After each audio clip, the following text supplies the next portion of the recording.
Exactly. Hello again, it's me, Jason, and this is my rant for the week.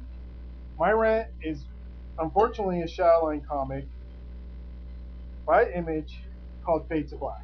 Shadowline totally sucks, by the way. They don't have any mainstream books. Bomb Queen, When was the last time it came out?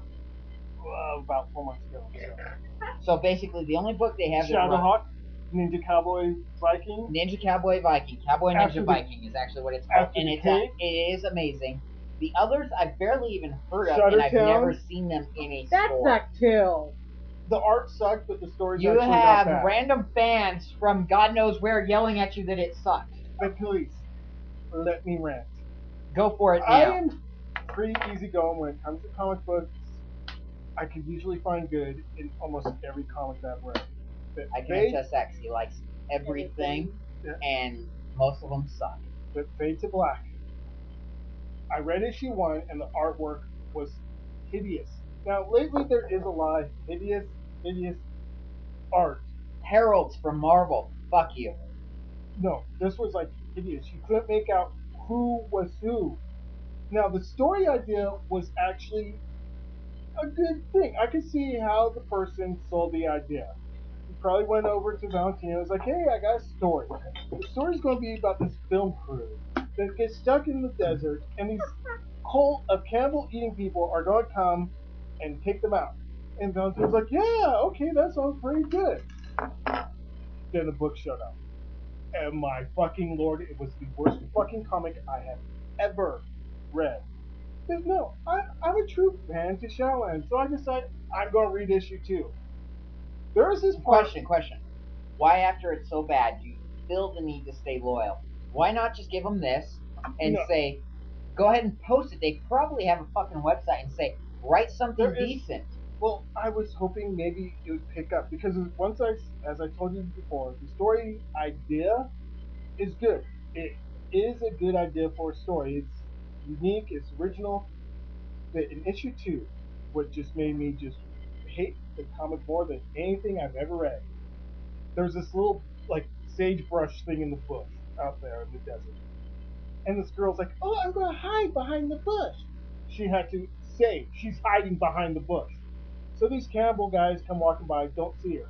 This black guy who's part of the cast comes along and is like, "Oh, so and so, there you are. Yeah, I'm hiding behind the sagebrush so they won't see me, but you can see me."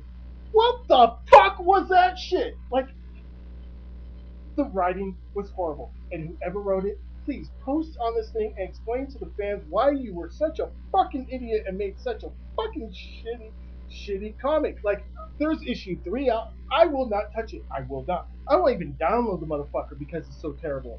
I have not read anything so bad in my life, and it disappoints me that it was through Shadowline because they write good shit.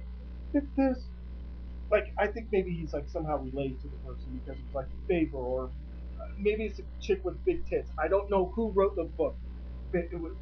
Jeff Marriott. Maybe he sucks good dick. I'm sorry, Jeff. You might be a nice guy. We have Jeff but, Marriott is the writer. Do we know who the artist is? Like- and how is the art? Danielle Sarah. It is the worst artwork. It's worse than 30 Days of Night when 30 Days of Night. And we first have came out. Danielle Sarah from some random person yelling at me the name of the artist. I have never ever in my life read such a horrible like. I want to thank. What was the guy's name that wrote the book? Jeff Marriott. Okay, I want to thank you, Jeff, for this thing. For putting out such a shitty comic book, you give hope to the millions of people that dream of writing a comic book. Hope, knowing that that shitty comic came out. Anyone has a chance to put out a comic because that was pure shit. Like, that was worse than shit.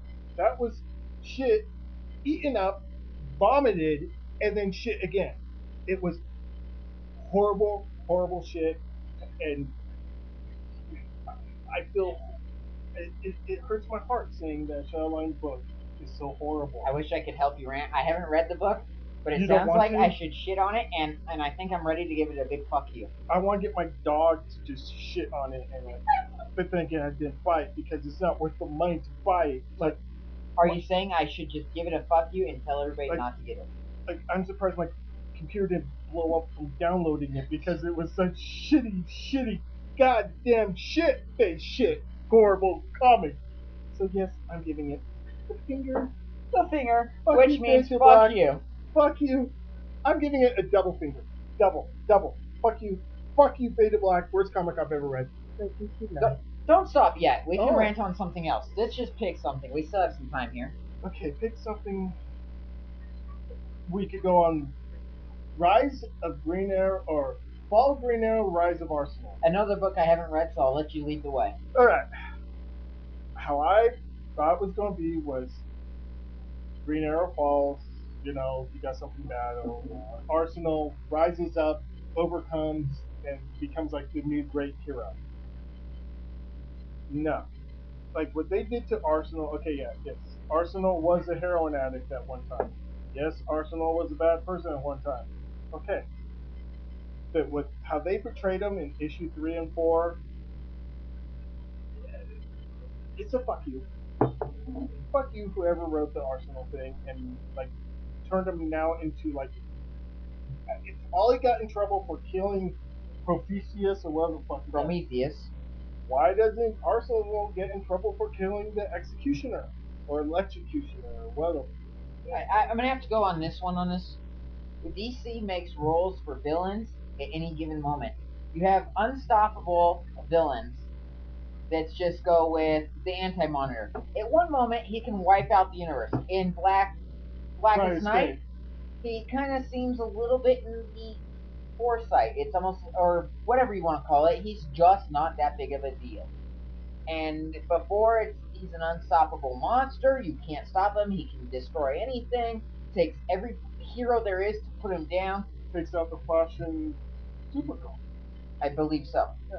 And DC's just real famous for moving power levels around. It's not that, but Wonder Woman gets in trouble for killing Max Lord. She's put on trial.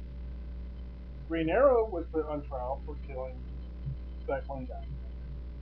Arsenal breaks into a prison, fights all the security guards, grabs the guy that kills his daughter, fights Green Arrow, and guts the guy that killed his daughter. Now, if anyone killed my daughter, I'd do the same thing, but they don't explain how he gets out of the prison. They don't explain how he got out. Again, I think it's writer's discretion.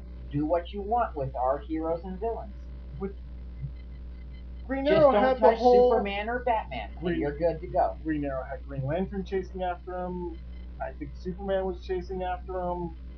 Dick Grayson was chasing after him. Go Dick Grayson, big fan. Who's to chase Arsenal? It's like, oh, we just need this guy now to put in Titans so he could be with Deathstroke and all that stuff. It doesn't matter that we ruined him and made his like character become like a heroin addict again. And Again, I think they just do what they want with their heroes and villains because they've been around so long. We're gonna buy it. yeah, I'm going to keep buying Titans. Yeah. We're gonna complain and argue and be unhappy, and we're gonna cash up the dollars. And they don't give a shit because they're getting the dollars. I think I said it before. Almighty dollar rolls off. Yeah. Good night. Have a good weekend. We'll be back in a week. Kitties. Kitties.